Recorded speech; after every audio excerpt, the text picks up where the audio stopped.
ภาษาครับสวัสดีหมอรวยน้องเอฟซีนะเออพี่น้องเรื่องเอฟซีนั่นละนะครับกลับมาตามโค้งสุดท้ายของภาษาให้เด้อนะครับในวันนี้ได้ยินข่าวว่าแม่หลุยฟันเกี่ยวภาษาได้ไปกินขนมกินเฮียนแม่จ้อยกินมื้อยิ้มว่าซั่นกินแซ่บว่าซั่นเรียกภาษาสิเข้าบ่เนาะก็เลยมาตามให้อีกเทื่อนึงเป็นได้ล่ะพ่อ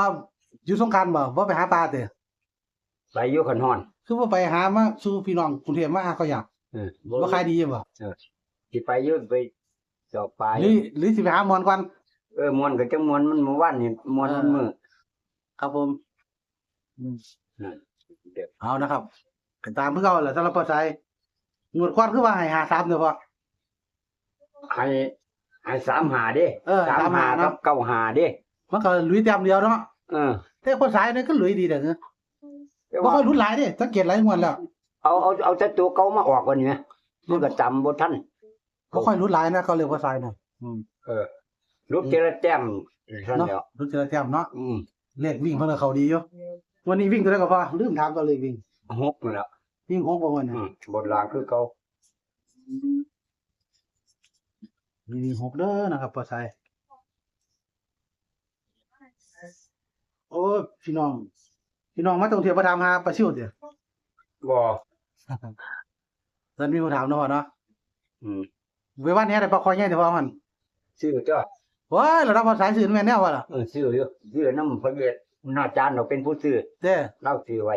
ก็เห็นน้ำยาขนมก็เลยกินเนาะเราต้องกินนึกว่าไปวันนี้ได้ปลาคอนเนาะได้มันบ่ได้ตัวใหญ่ปานนี้หรอกแม่นเนาะเป็นปลานั่นปลาน้ำบกน้ำอ่างเรียกภาษานี่ก็ใกล้เคียงกับสูงวัดอยู่นะครับวันนี้ก็ลองตามเบิ่งพี่น้องเอาภาษามักตัวใดก่อนเนี่ย มักโค้งสุดท้ายเนี่ย มักคักก็หมู่ก่อน63ตัวเก่าแล้วตัวสาเก่าแล้วบ่โอ้เนี่ยมักตัวเก่าเนาะแล้วแต่เพิ่นสิเน้นนำบ่เน้นนำบ่แล้วแต่ตัวร่องเลยพ่อตัวร่องกันนั่นเด้ตัวกันก็90แล้วเนาะ90นั่นบ่คันว่าเป็นเลขตัวเก่าก็นำรถ90โอ้เป็นซั่นบ่ว่าแต่ว่าก็มีสิทธิ์ออกได้ว่างั้นเนี่ยทั้ง2ตัวซะไปเนาะผู้มักเลขเก่าก็เล่น90แต่ว่ามันเรียกใหม่ตัวซื้อหมดตัวโลดหลีเอ้ามันหยังบ่ยังก็ได้พอสายอันเรียนง่ายจ้ะเลข2คู่ผู้ว่าแม่หลุยฝันเจ้าไปกินข้าวกินไม่จ้อยติได้ยินวางสั่นล่ะยินว่าซั่นเนาะเอาด้วยพอสายอยู่เท่าใดแล้ว61อย่าง60เต็ม61อย่างแล้วโอ้60อย่าง61เนาะพอสายมา90ก็บ่แน่เด้เนี่ยทับตัวเดียวกันเด้เนี่ย6กับเก่าอันนี้คำหัวก็ได้นะครับก็แล้วแต่ใส่พิจารณญาณเอาหรือ FC ก็ว่าอยู่แม่เลยพอสายเข้าเดียวซั่นแม่ลุยฝันเกี่ยวพอสายได้กินข้าวปุ้นไปเอาบุญของเขาเจ้าทั้งแผ่นเรียกพอสายเขาหรอว่าเขาว่านี่ล่ะแล้วมาย้ำอีกทีนึงญาติพี่น้องลืมเลขพอสาย50นี่แหละวะเนาะ6390เน้นๆเด้อนะครับสำหรับพอสายในงวดนี้บ่เลยก็ตามคือเก่าพอสายแล้วคนใจดีใจงามเนาะมาทำได้ก็ว่าบ่ให้บ่มีให้ทุกงวดเลขก็น้อยโตเรื่องบ่หลายตัวคือหมู่แม่นบ่แม่นตัวเป็นหยังคือบ่มักหลายตัวพอสายโอ้ยมันหลายมันหลายมันหลายถึงเปรียงทุนทรัพย์มันบ่พอสิได้ที่ดีน้อยๆตัวเน้นๆเราเขียนๆเนาะถือก็ได้อะนะมาโลดเป็นมักจังซั่นบ่มักใหญ่วะโอ้บ่มักป่วยเลขหลายตัววะบ่มักคือหมู่เนาะบ่คิวก็ได้แม่นบ่แม่นก็ได้สายจังซี่อย่างหลายสุดได้เกิน3ตัวอันนี้มัน2คูงดอกนี่ครับเรียนง่ายๆจังบ่ให้กลับแม่มันใจคักปานนั้นล่ะบ่ใครปานนั้นเนาะพ่อเนาะเฮาก็ลองเบิ่งพี่น้องก็ลองมันเรียกว่าตัวเขาคือเขารุดคือรุดไปเลยแม่นพอสายเคยให้แบบนี้ล่ะพี่น้องบ่ให้หลายตัวเด้วันนี้ก็ให้6390นะครับเรียกวิ่งก็6เด้อนะครับตัวเดียวซ้ำนี่ล่ะเลข2คู่เน้นๆคือเก่าบ่ให้กลับดอกมันบ่ให้กลับพร้อมบ่มั่นใจอยู่บ่ให้กลับเลยเขาคือเขารุดคือรุดเพราะว่ากันมันเคยเป็นจังซี่มันก็ต้องออกตรงๆแต่ว่าหัน35มันก็ว่า36บ่ให้กลับนี่แหละมันหันบ่แม่น35โน้นว่า36อันนี้ก็บ่ให้กลับนี่ไม่กลับก็นายานในการรับชมบ่ให้กลับดอกคือยับขึ้นยับลงเอาก็แล้วแต่เนาะพี่น้อง FC เพิ่นล่ะกลับหัวเนี่ย9ก็เป็น0เนาะ9ครับแม่น9ก็เป็น6ไอ้สิ 90กับ60นั่นแน่ หัวขึ้นหัวลง ให้เป็น63กับ93นั่นแน่สิว่า ลักษณะจังซั่น ลักษณะทำกันได้กันเนาะ แต่ว่าเน้นๆให้บ่ต้องลงดอกซุ่มมัน นั่นมันเป็น นี่ไปรวดชัดเจนไปรวด เจ็ดเลยเนาะ63 90พี่น้องสิครับหัวกันแล้วแต่ เรียกบางคนว่าหลักอยู่แล้วล่ะหลัก6กับหลักเก้ามักก็จัดบ่มักก็ปล่อยผ่านไปจังซั่นล่ะ หน่อยแค้นๆคือเก่า สรุปแนวสร้างให้พี่น้อง FT เพิ่นไป โอ้ยฮ้อนเดี๋ยวภาษาเป็นตะวันแฮดีเด้อมื้อ สิไปอยู่ ไปอยู่วะ ไปตัว ไปหา จอบปลา หาพี่น้องมาท่องเที่ยวหาบรรยากาศชิว บ่แม่นปลาซิวสิไปจอบปลาก่อนปลาซิว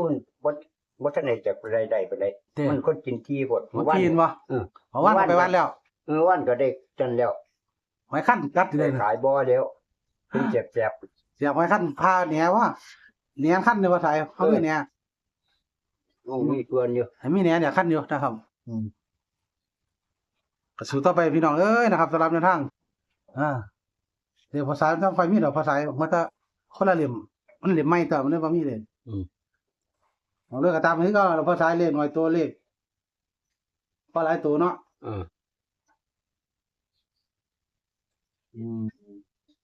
ฟันไม่เลยก็ฟันดีได้ฟันว่าภาษาได้อยู่ได้กินนะกินกับพูดอีกสิ่งไงเฮียนงานอะไรบ้านไม่จ้อยกับ95หมู่3แต่บ่แน่อาจสิเอาของแม่ลุยก็ได้นะครับหรือออกของภาษาก็ได้นึงก่อนนี่ฟันดีแม่ลุยฟันดีตั้งวันก่อนเวลาเล่าก็ได้ฟันว่าพี่บามาเฮียนเล่าโอ้บอกของ3มันสู่ต่อพี่น้องเอ้ยนะครับ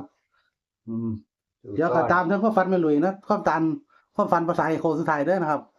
ก็ให้โชคให้มันสุขคนเนาะเอาสรุปพี่น้องเอ้ยนะครับมื้อนี้ภาษาก็อยากไปหา ลำด้วยโชคมันกันทุกคนเด้อพี่น้องเอ้ย ใครสงกรานต์เราพิษะภาษาอยู่ว่าไปหาแก่เด้อนะครับดีให้เห็นเพิ่นด้วยเนี่ยเอา63เน้นๆเด้อนะครับ90เลขวิ่ง6นะครับสำหรับภาษาในวันนี้ให้ FC โชว์มันสุขคนสำหรับแนวทางของพอสายเนาะเอาเลยก็เอามาแบ่งปันแนวทางนะครับแค่นี้แหละบ่ให้หลายตัวดอกนะครับให้โชคให้มันสุขคนเลข6390เพิ่นได้มักตัวใดก็ได้เอาให้ว่ามัก63มาเป็นเลข9กับ90นะพี่น้องเอ้ยตัวเดียวครั้งเดียวเน้นเน็กเอาโลดเพิ่นว่าซื้อหลายตัวมันหลายนั่นว่าซื้อน้อยๆตัว6390ให้ร่ำไปด้วยสุขคนเด้อนะครับในวันนี้บ่รวยก็มาเป็นสะพานบุญพอสายนะครับก็แม่ลุยนะช่วงนี้ก็บ่ได้เฮ็ดงานพออ้อยก็เบิดแล้วนะครับก็มีแต่หาปลาซิวพอได้เยอะดูเรื่องเต้าเนาะหมอรวยก็ตามให้เก่าไอ้โชคให้มันนำว่าสายแม่ลุยก็อย่าลืมเด้อนะครับในวันนี้นะครับไอ้โชคให้มันก็อย่าลืมอุดหนุนกาแฟเนาะพอสายเนาะ โอ้ยกาแฟ กินดีกาแฟเด้อภาษาอังกฤษก็พี่น้องก็ส่งมาให้ดอกเรียกภาษากันทุกนี้ก็ห้างเที่ยก็ไปเข้า3ตัวหน้า3ตัวท้ายดีๆเด้อภาษาเนี่ยFC บางกลุ่มเพิ่นก็มักเพิ่นจักเพิ่นสิซื้อรถดอกแต่ภาษามาเขาสิไปหาซื้อรถ3ตัวหน้าตัวท้ายเนี่ยมักจะมีโชคตัวเลขภาษาครับพวกเลข3ตัวหน้า3ตัวท้ายเนี่ยเอาวันนี้ใครโชคกันมาถึงเขาเด้อภาษาสวัสดีครับ สวัสดี